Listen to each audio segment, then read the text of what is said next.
There is a particular kind of damage that does not come from enemies. Enemies are known quantities. You account for them. You build walls against them. You sleep lightly when they are near. But the damage that hollows a person out, the kind that rewrites their understanding of reality, that damage comes from proximity dressed as loyalty. It comes from the person sitting across from you at the table, laughing at your jokes, knowing your secrets, and using every piece of that access as quiet leverage. Most people are never betrayed by strangers. They are betrayed by the one person they did not think to question. And what makes this so structurally devastating is not the betrayal itself, it is the revision. When someone you trusted reveals themselves to be what they always were, you are not just losing a friend, you are losing your entire interpretation of the past. Every memory gets re-examined, every conversation gets reread, every moment of warmth becomes evidence of manipulation. That is not grief, that is a complete cognitive collapse. This script is not about healing. It is not about moving on or finding better people or choosing love. This is about recognition. Because the only way to stop absorbing damage from false loyalty is to stop misidentifying it as the real thing.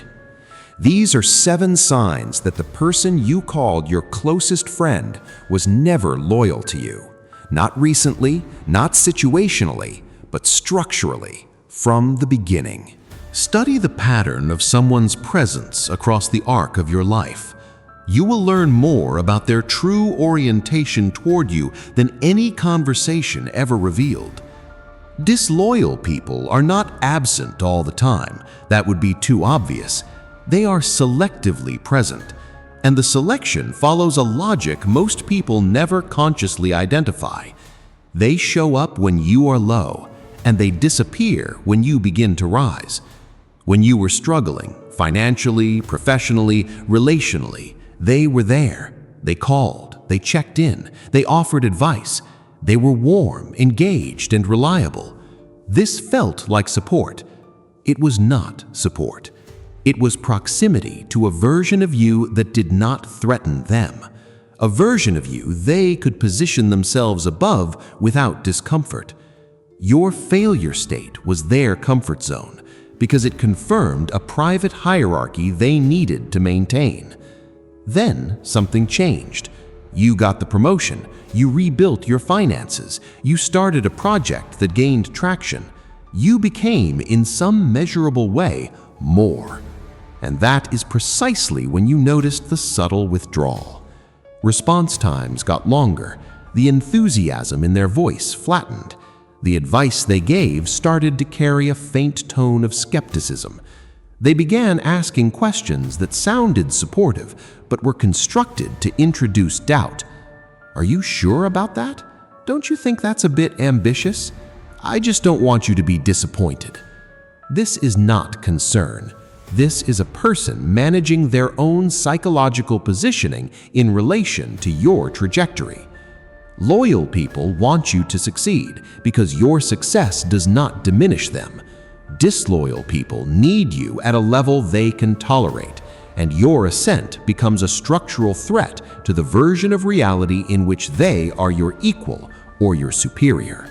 Every deep friendship involves disclosure. You tell people things. You reveal your fears, your history, your wounds. This is the mechanism of intimacy. You make yourself known, and being known creates the sensation of connection. The problem is not in the disclosure. The problem is in what the other person does with what they know. A loyal person treats your vulnerabilities as protected information. They hold what you told them in confidence, not out of obligation, but because the architecture of real loyalty does not allow for the weaponization of trust. A disloyal person catalogs. They listen carefully, not to understand you, but to understand what levers exist. And unlike an enemy who might attack you directly, the disloyal friend operates with surgical subtlety in ways you can feel but cannot easily prove. It might be the comment made in a group setting that lands precisely on the insecurity you confided to them alone, framed as a joke so you cannot call it what it is. It might be the way they bring up your past failures in moments when you are gaining confidence, not with cruelty, but with the carefully constructed tone of someone keeping it real. It might be the way they reveal things you said in private to other people, not as an outright betrayal, but as casual conversation. Oh, you know how he gets about that. You know how she is about that. They are using the map of you that you handed them. And what makes this so insidious is that you gave them the map. You drew it carefully. You trusted them with the exact coordinates of every place in you that could be hurt. A disloyal person looks at that map and sees not a responsibility to protect, but an asset to retain. There is a difference between being supported and being performed for. Most people do not examine this distinction carefully enough, because in the moment, both feel similar. Someone speaks well of you, defends you, offers help. It feels like loyalty. But observe the conditions under which those gestures occur, and a different structure emerges. The disloyal friend supports you loudly and publicly when it costs them nothing, when others are watching, when the narrative of being a good friend enhances their social positioning. In these contexts, they are generous, vocal, protective. They defend you in rooms where defending you is easy. They help you in ways that are visible. They make their support known in the places where support can be seen and attributed.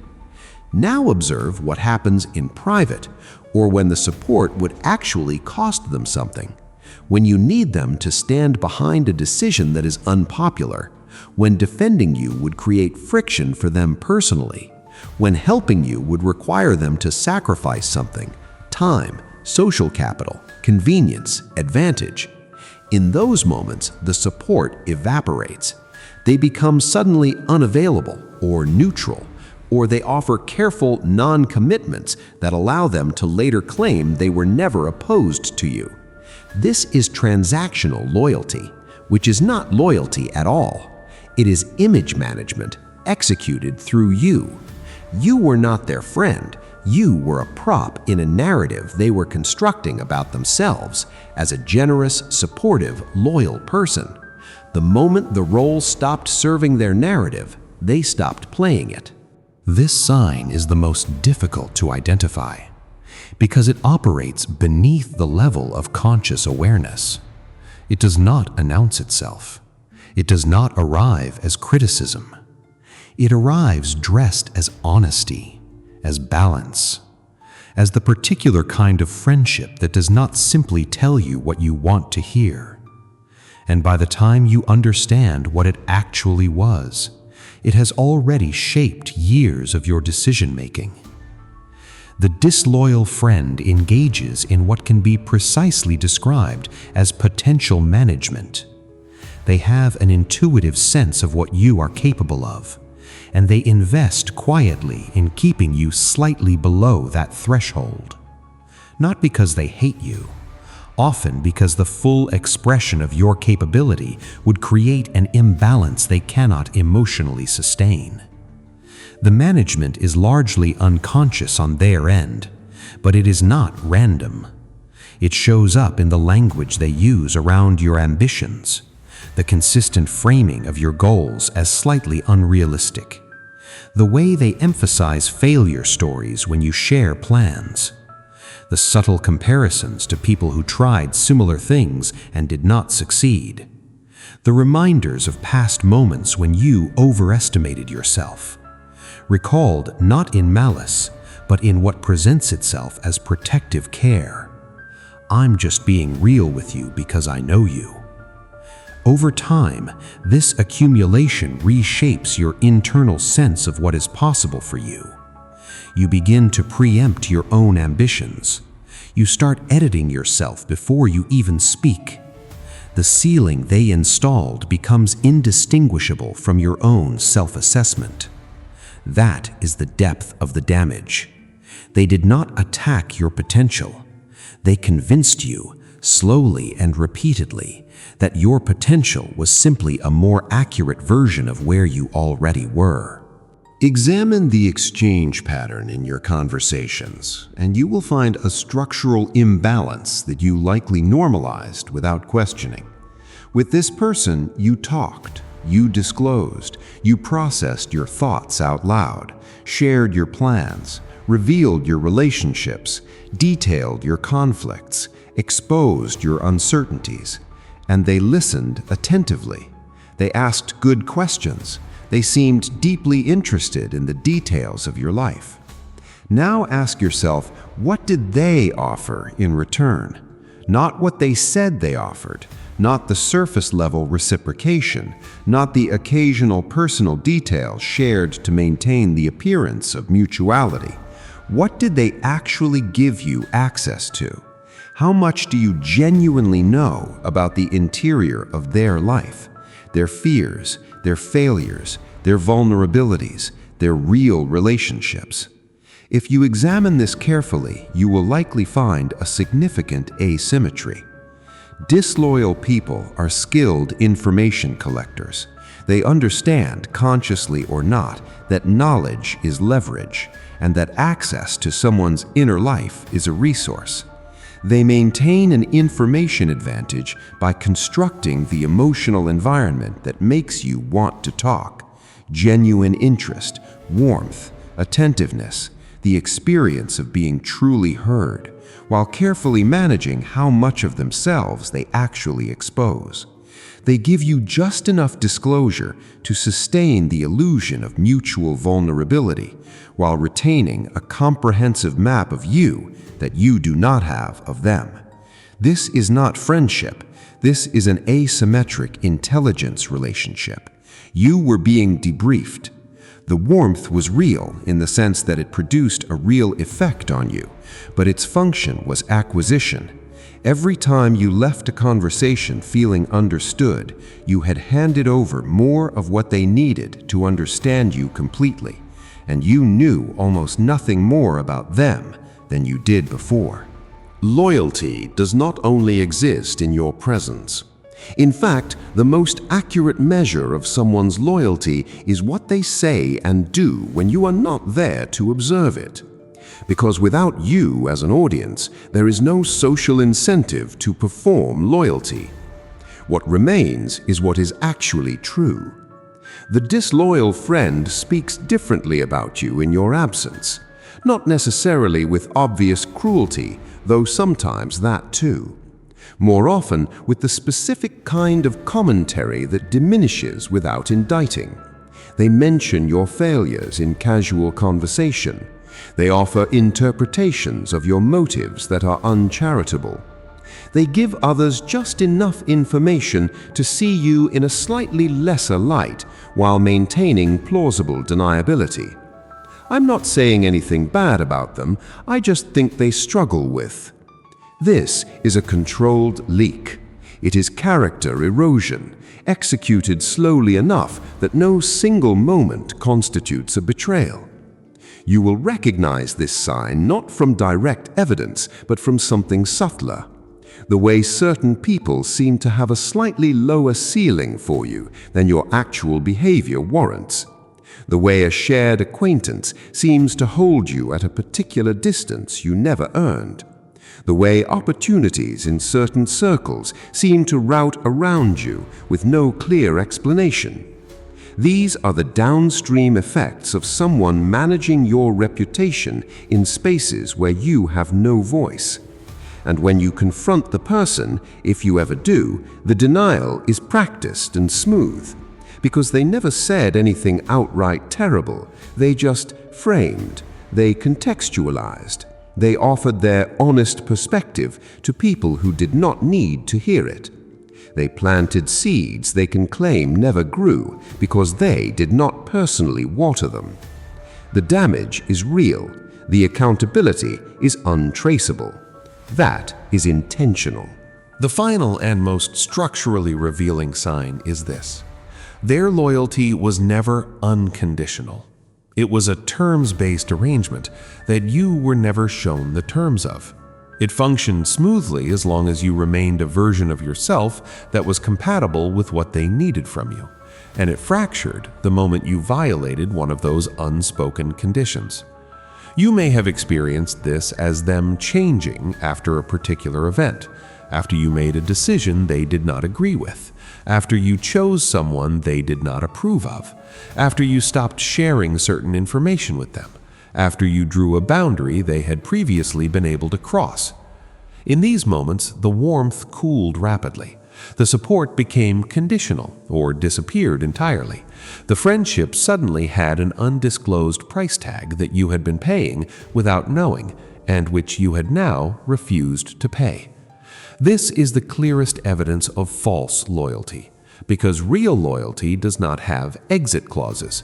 A loyal person does not become disloyal because you exercised autonomy.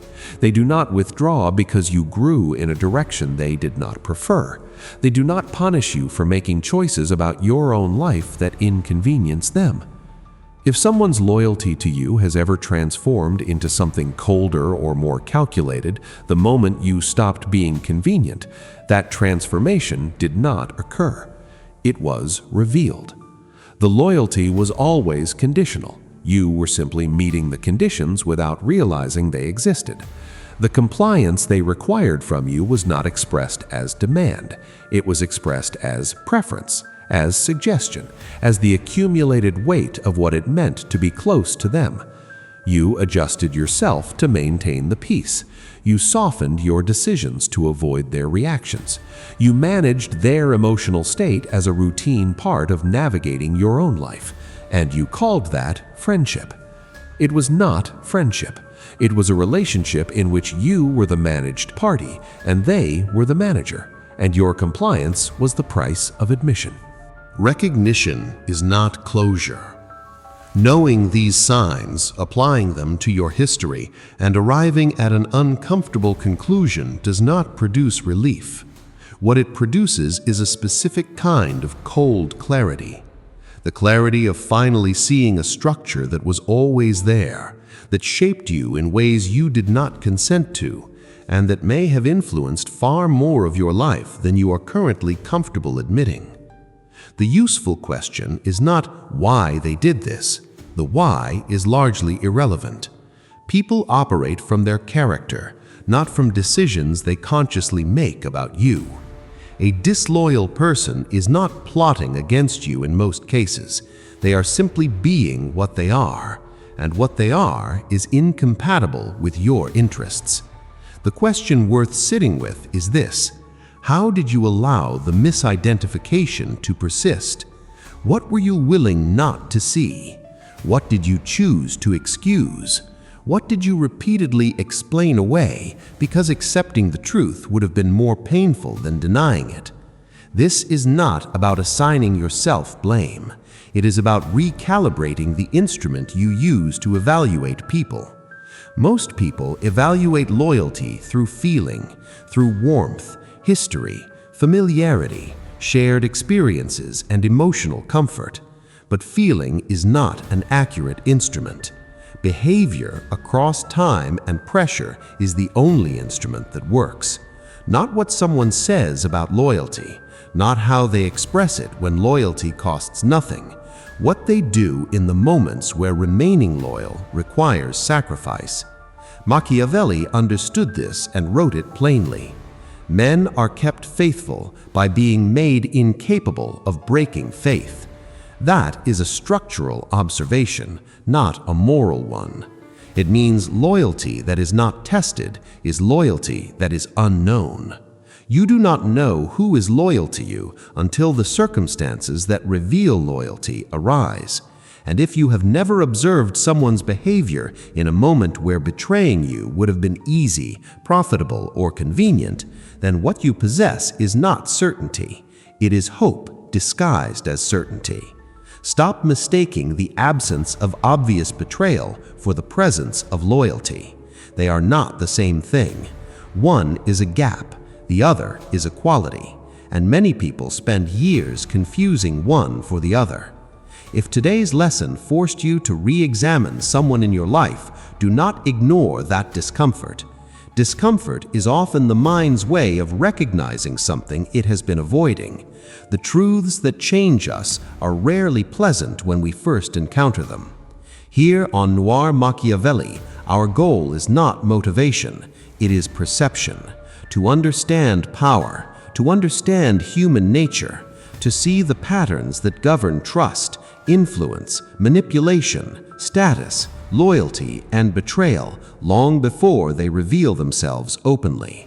If you value that pursuit, subscribe and join us for future lessons. Every video is designed to sharpen your judgment and strengthen your ability to see what most people overlook until it is too late. If this video earned your attention, leave a like. If someone you know is placing their trust in the wrong person, share this with them before experience teaches the lesson more brutally than wisdom ever could. And tell me in the comments, which of these 7 signs revealed the most uncomfortable truth about someone you once trusted? Read the responses carefully. Sometimes the most valuable education comes not from philosophy, but from the experiences of people who have already survived the consequences of ignoring these signs. Until next time, observe patterns, question appearances, trust actions more than words, and never confuse proximity with loyalty. This is Noir Machiavelli.